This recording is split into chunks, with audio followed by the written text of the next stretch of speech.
my intention was not to get into finance. I was really disgusted with family law in this country, and I was single-handedly going to change that. So one Thanksgiving 20 years ago, I sat down with my family, my brother-in-laws and my sister-in-law, all lawyers, and I sat down with them and I told them this great plan I had. I was going back to take the LSAT and I was going to go to law school, and I was going to change family law in the United States because I really felt like women got the short end of the stick.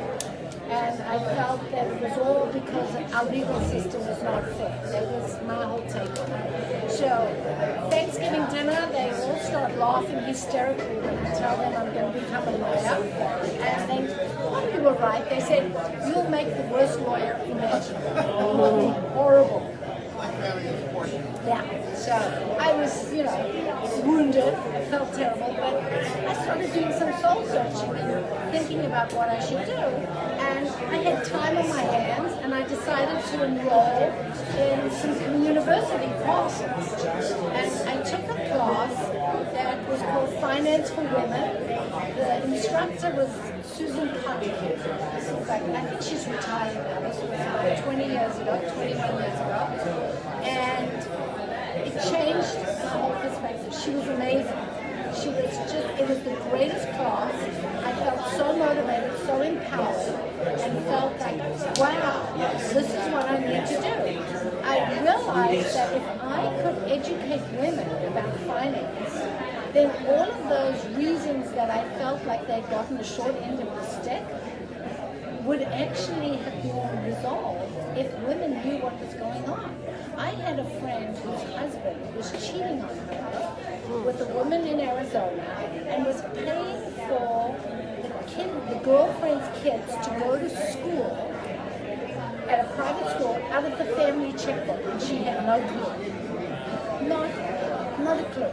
So I thought, okay, if we can empower women, get women to understand finance, money, even if they're not the one that's taking care of it all, they need to know what's going on in the family checkbook, they need to know what's going on in the 401ks, 403bs, whatever it is. So that finance class that I took at Communiversity is all that it took to change my whole direction. I went back and did all my licensing. I got my Series 7, my 66, I got my Health and Life. I've now gone and gotten my retirement income certification, my RICE, and I've been doing financial advising for the last 18, 19 years. But what I decided I wanted to do is I really didn't want to work with the high net worth women. It wasn't my market, because they know what they're doing, and if they don't, they've got a financial person who's helping them. And so I got into the university nonprofit school arena because that put me in front of more women. If you look at the workforce of the university, put me in front of more women. It also put me in front of women who were earning $40,000, $50,000 a year, not to $150,000, and you really needed my help.